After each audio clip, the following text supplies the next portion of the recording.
Okay, so I just wanted to briefly discuss the Gnostic Secret Gospel of John from the Nag Hammadi texts.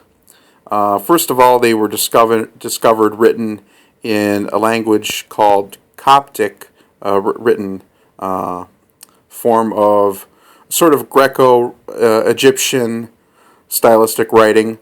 There's different theories as to when these Nag Hammadi scriptures had originated. Some of the different ways they were thinking that they may have been, around the time they may have been written, was due to the fact that the book covers that were surrounding the actual texts themselves were made from older books, manuscripts, etc. And they actually had dates inside of them. Some maybe 342 AD or whatever the case may have been, maybe even earlier. But a lot of these Nag Hammadi texts that they deconstructed had many different dates within them. So it's really hard to say, and you can only speculate. They may have had a giant pile of the monks that constructed these texts, rewritten and copied over the years and the centuries.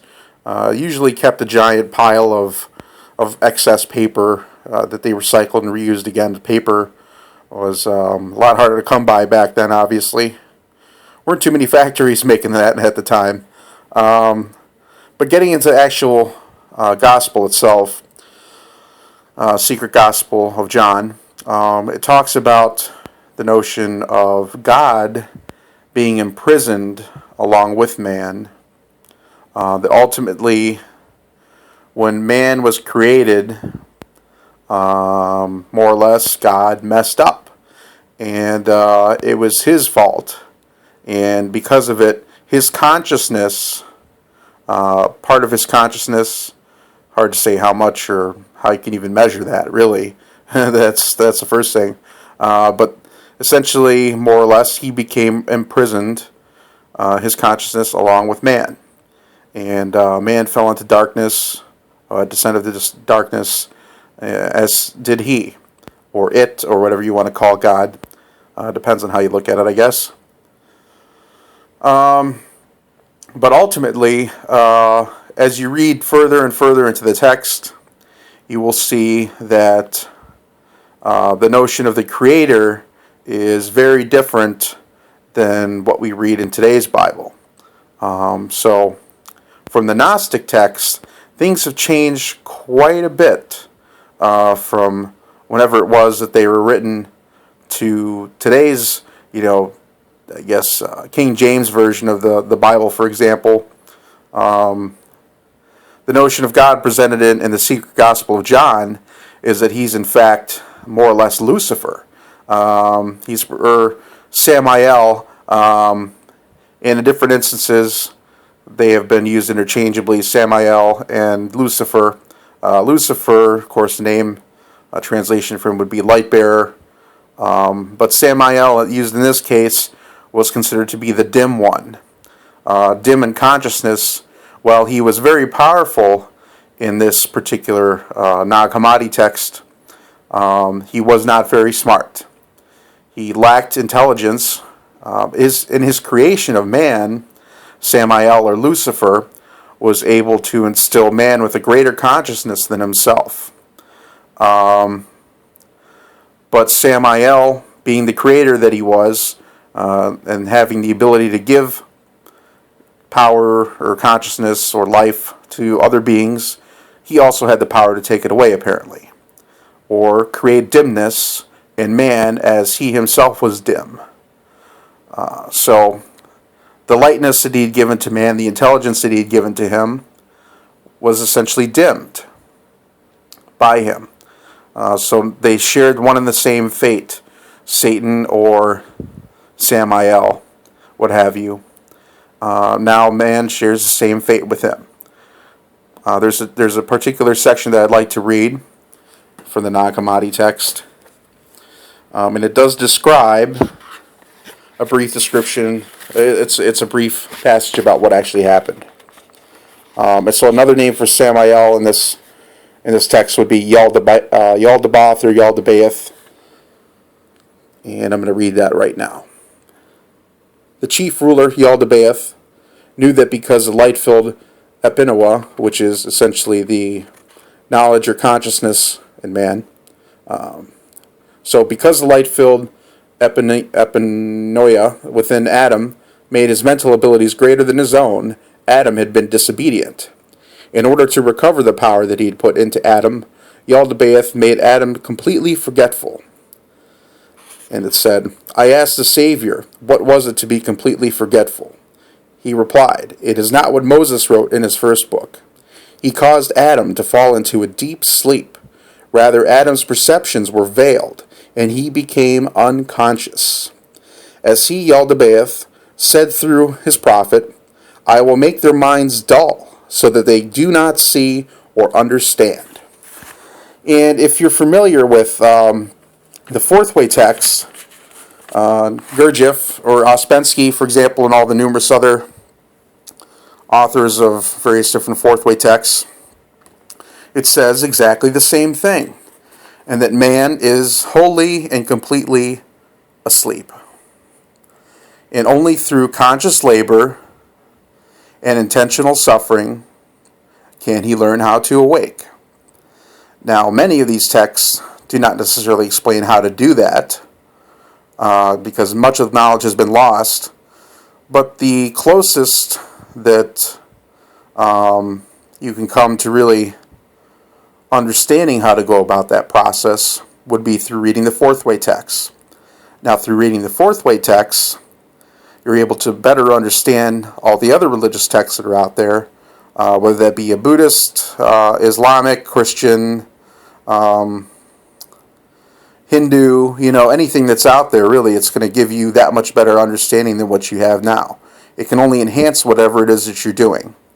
And really, over the years, over the centuries, things have been watered down. A lot of knowledge has been lost or changed, whether purposely or just because, just because for whatever reason it just happened. And it's really difficult now to find really valuable information out there and figure out exactly what it is that really has any meaning or any truth or any value. And how do you go about making a complete transformation? How do you really change yourself? And how do you know you've changed yourself? If you're asleep, there would be almost no way to know. The only way you can know is if you see that you are asleep. People may talk about they're awake, or this or that, or they're politically awake, or spiritually awake, when they're really in fact not. And there's no way to convince them otherwise that they aren't, until they know that they are completely and wholly asleep. And I would highly suggest reading the fourth way text. A good introduction would be, I would start off with some Ouspensky books. There's a shorter book out there called The Psychology of Man's Possible Evolution. I would start with that if you're interested in really learning what it is to be awake and what it is to be asleep. That would be a good way to start. Otherwise, you'll have to scour through countless different religious texts, wherever they may be from in the world, to even be able to understand what they're really saying. You likely won't be able to, because it's all hidden in allegorical conceptualization, and it's really difficult. But start with Ouspensky if you really want to know, and Psychology of Man's Possible Evolution. That's where you'd likely want to start. All right, so that's all I have to say. Thanks for listening.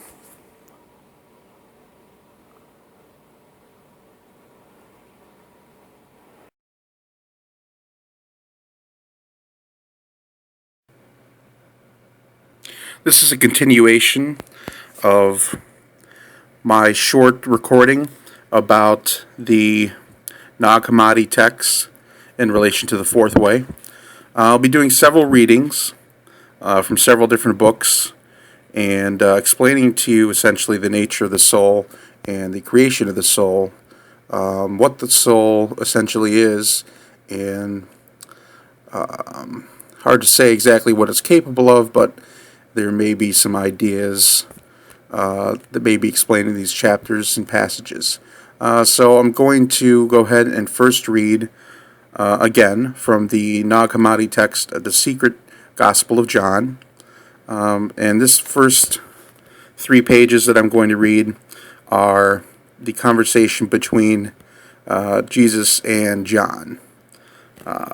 So I'll go ahead and begin. And the title of this chapter is 6 Questions About the Soul. I asked the Savior, Lord, will every soul be saved and enter the pure light? He replied, you are asking an important question, one that will be impossible to answer for anyone who is not a member of the unmoved race. They are the people upon whom the Spirit of life will descend, and the power will enable them to be saved and become perfect and be worthy of greatness. They expunge evil from themselves, and they will care nothing for wickedness, wanting only that which is not corrupt. They will achieve freedom from rage, envy, jealousy, desire, or craving. The physical body will negatively affect them. They wear it as they look forward to the time when they will meet up with those who will remove it. Those people deserve indestructible eternal life. They endure everything, bearing up under anything that happens, so that they can deserve the good and inherent life eternal. Then I asked him, Lord, what about the souls who didn't do these things, even though the Spirit of life's power descended on them? He answered, if the Spirit descends to people, they will be transformed and saved. The power descends on everyone, and without it, no one can even stand up. After they are born, if the Spirit of life increases in them, power comes to them, and their souls are strengthened. Nothing then can lead them astray into wickedness. But if the artificial spirit comes into the people, it leads them astray. Then I said, Lord, when souls come out of the flesh, where do they go? He replied, smiling, if the soul is strong, it has more of power than it has of the artificial spirit, and so it flees from wickedness. With the assistance of the incorruptible, one that soul is saved, and it attains eternal rest. I then asked him, Lord, what are the souls of the people who did not know? I then asked him, Lord, what are the souls of the people who do not know whose people they are? Where do they go? He responded, in those people the artificial spirit has grown strong, and they have gone astray. Their souls are burdened, drawn to wickedness, and cast into forgetfulness. When they come forth from the body, such a soul is given over to the powers created by the rulers, bound in chains, and cast into prison again. Let me go back and reread that. That's important to hear. When they come forth from the body, such a soul is given over to the powers created by the rulers, bound in chains, and cast into prison again. Around and around it goes until it manages to become free from forgetfulness through knowledge, and so eventually it becomes perfect and is saved. Then I asked, Lord, how does the soul shrink down so as to be able to enter its mother or a man? He was happy that I asked this and said, you are truly blessed because you have understood. The soul should be guided by another within whom is the Spirit of life. It will be saved by that means, and accordingly will not have said to enter the body again. So really, this is almost exactly identical to the descriptions in Ouspensky's and also Gurdjieff's material about recurrence. Recurrence being the notion that you do not in fact reincarnate, but rather recur. Recurrence would be similar to the explanation which I just read to you from the Secret Gospel of John, in that if you are unable to perfect yourself through essentially what it says in those 3 pages that I just read, is just about exactly the same as what's said in the Fourth Way material. Through conscious labor and intentional suffering, that is the only way that you can perfect yourself. There's multiple different levels as one's own body is divided into different centers, essentially, emotional, physical, intellectual, and all those other. There's about 5 and even 2 additional higher being bodies that are developed through this process. But the main point here is that as far as recurrence goes, it clearly mentions that at the end of these 3 pages. It says that if one does not perfect oneself, they will be cast into prison again. They're bound in chains and cast into prison again.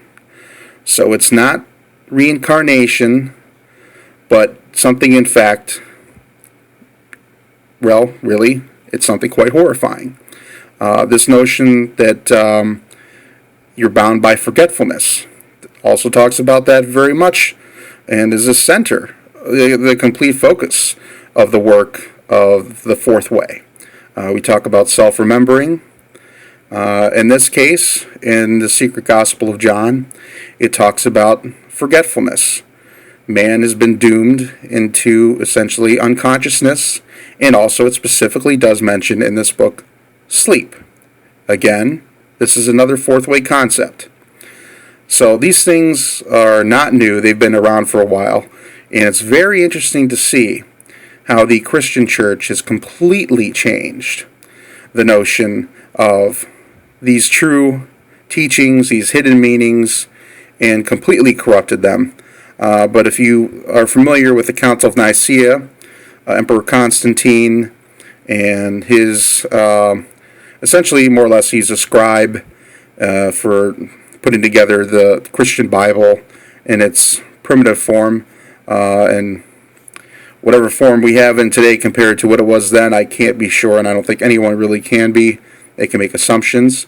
But there are several famous quotes of Eusebius where he does say that they are purposely omitting particular things, essentially to glorify the church.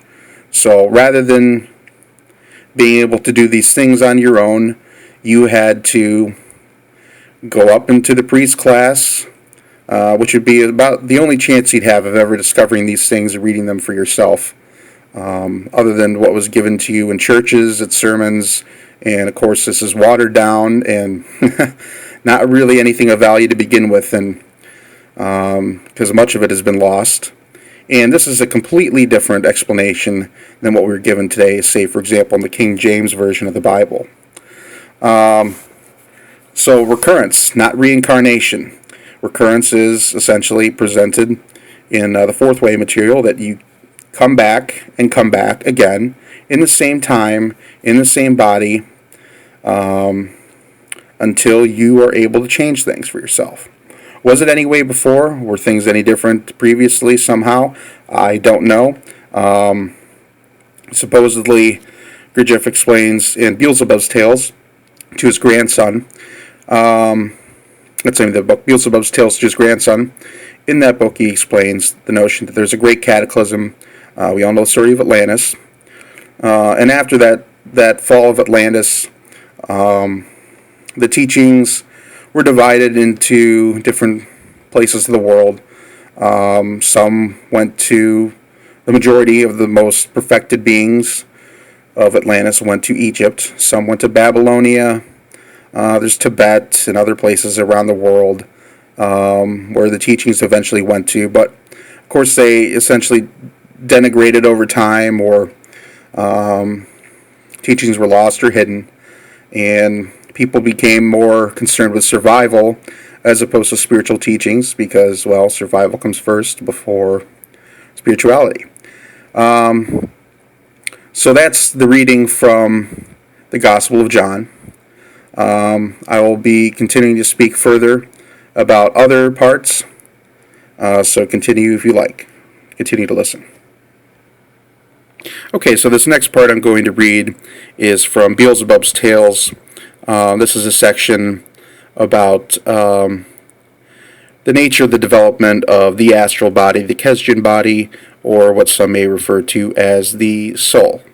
So again, going back to what it had said in the Secret Gospel of John, it discusses two separate, two different souls, essentially, an artificial spirit, as well as the actual soul itself. Essentially, at the fall, whatever that may have been, the man was given an artificial spirit instead of his true spirit. The true spirit can only be developed through, again, as it says in the Secret Gospel, as well as the fourth way material, conscious labor and intentional suffering. And that requires many different things. Mostly, self-remembering is the key to a great deal of these things. And to get a better understanding of what that is exactly, I suggest getting into the Gurdjieff materials or the Ouspensky materials. Ouspensky more specifically because it's better explained in those materials.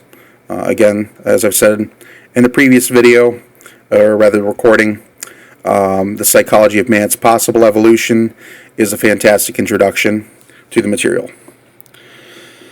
Alright, so continuing on with the section from Beelzebub's Tales to His Grandson. Again, this is a fourth way book, and I'm going to read this particular section. It's not in the full context because you haven't read the entire chapter, so going forward, just understand that, and I'll do my best to explain it as best I can. Well, about 30 or 35 of their centuries ago, after one of their big processes of reciprocal destruction, when most of your favorites, as usually happens there, after these terrible excesses, again began to see reality more often and to be less satisfied with the conditions of their ordinary existence. It so happened that certain of them, who had sensed very strongly the emptiness of their existence and were seeking a means of somehow filling this emptiness, found out about these surviving fragments of knowledge bearing on the authentic significance of being exioary. I'll explain that term later.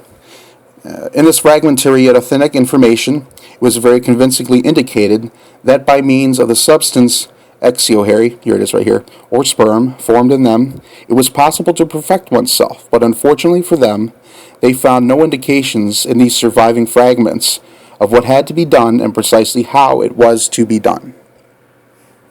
Certain of them then began to think and strive persistently to understand somehow what must be done in order to work for one's self-perfection by means of the substance inevitably performed in their presence. These serious ponderings of theirs led them to the conviction that self-perfecting could doubtless be actualized simply by abstaining from the ejection in the habitual manner of the substance formed in them, called sperm, and certain of them decided to unite and exist together in order to verify, in practice, whether such abstinence could indeed give the expected results.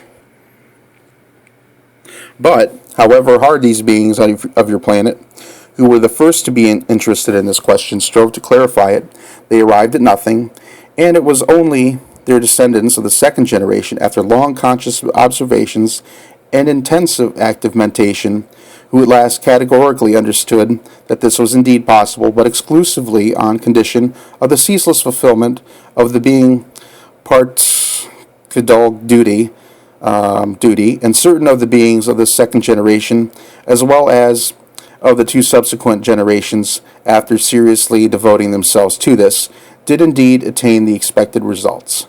And that word that I just said, being part-cadulg duty, essentially, from my understanding, is a process of transformation. There's numerous different words in this book that are essentially Gurdjieffian, if you will, his own language.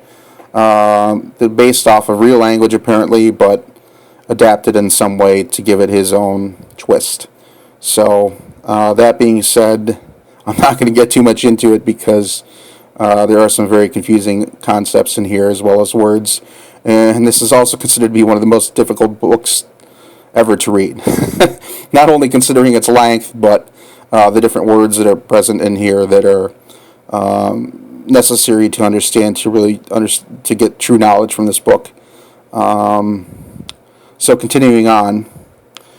Okay, so, but from the fourth generation on, those beings who were still interested in this question were no longer followers from essence conviction, but from a property called imitation, which by that time had become inherent in these terrestrial three-brained beings, yet they also began to exist together and to do, as it were, the same thing. Three-brained beings, by the way, are essentially what we're made up of, the three main parts within us, which would be the emotional, intellectual, and physical from my understanding. So from that time, and even down to the present, these adepts automatically continue to organize themselves in separate groups and sometimes form substantial sects of different denominations, and basing their aim on this abstinence exists together in isolated communities. These places of theirs for segregated communal existence are called monasteries, and the beings belonging to these sects, monks. At the present time, very many of these monasteries exist there, and the large number of monks who entered them do indeed strictly abstain from the ejection in the habitual way of the being exioary, or sperm, formed in them, but of course this abstinence of theirs never gives any sensible result, and this is because the thought never enters the heads of these hapless contemporary monks that although it is indeed possible to perfect themselves by means of the substance, this can proceed only if the second and third being foods are intentionally absorbed and consciously digested in one's presence, which is possible only for one who is already accustomed all the parts of his presence to fulfill consciously both sacred being part kedog duties, that is, conscious labor and intentional suffering. There you go, that's the meaning of the word. It's the process of conscious labor and intentional suffering. As has been said again and again in the fourth way material, and as you just heard, as I've explained, in the secret Gospel of John. So going back in time, we're looking at essentially the knowledge that came out of supposedly Atlantis, but most definitely Egypt. And that material has been adapted and watered down, lost, changed for whatever reason. So what you're looking at when you're reading the Gospel of John, secret Gospel of John, the Gnostic Gospels, is no less really, well, it is less, I should say, definitely less than what it was. Mostly, seemingly, the pyramid texts, material that was taken off the walls of the pyramids, transcribed by possibly Jewish scribes after the invasion of Alexander the Great into Egypt, where most of the culture was taken over, changed, altered. They created their own gods and goddesses and basically completely raped the entirety of Egypt from all its true original spiritual knowledge, changing it while saving the majority of the most valuable information for those among the priest class. So anything of value or knowledge was hidden. There's lots of stories behind this. We can talk about the time of Amun-Ra when he essentially seemingly opened up the world to Egypt, opened Egypt up to the world, I should say, and had vast majorities of different races and cultures coming in to learn these things and then spreading out to different countries such as Tibet, India, and other various places of the world. But, of course, over time, those traditions were lost or hidden again. So that's what we're left with now. Very lucky that Gurdjieff had presented us with this material. Of course, not too many have heard of it. But there is a process, as I just spoke about. There's 3 different being foods that need to be consciously absorbed. And the only way you can consciously absorb any sort of energy is through self-remembering. If you don't focus attention on the absorption and, first of all, the creation, the energy is always there. First of all, the energy is there. It can be created, but it's kind of a 2-in-1 deal. There's a creation and an absorption through the process of self-remembering. And conscious labor and intentional suffering entails many different things. Again, you'd have to read the Ouspensky works to further understand that, but this will give you a basic idea. So, the final being food, which is essentially what it comes down to, if you really want to know, is more or less the orgasm. And if you read about Wilhelm Reich's material, you'll learn exactly what it is that he did. And although he was not connected to the Fourth Way work, if you read a book by last name Brzezinski, it's called Gurdjieff and Reich. It explains many different things. Reich, by the way, was a student of Sigmund Freud. And Reich had discovered many different scientific factual information in regards to the process of what he called essentially breaking down the armoring of an individual, which is what is necessary for the absorption of these energies that Gurdjieff talks about. So there's three different foods essentially. One would be regular food, the first being food, second being food, which is air, and the third being food, which essentially is orgasm. So it doesn't matter really whether you're female or male. We both have that experience, and the transformation of that energy must be conscious. Instead of the release of energy, it is essentially the control of the energy and what the Egyptians may have called anking. So instead of releasing, you're consciously being aware of the energy, and through the attention, conscious attention of that process, and remembering ourselves during that experience of orgasm, we must bring the attention to our body and release the energy throughout our body rather than out through the top of our heads and essentially losing that energy. So rather than becoming tired, you can become revitalized. So this is perhaps one of the greatest and most sought after secrets. This is how you create the soul. So I hope you've really think about this information, listen to it, because it is very valuable. I can say that the Gurdjieff material has been what I've been looking for all my life, and it's been very difficult to find. I hope that you've gotten this far into the video, that you've listened to it, because it's really hard to find this information anywhere else. Extremely hard. So good luck to you on your spiritual journey. I wish you well. And now you know what it takes. Conscious labor and intentional suffering.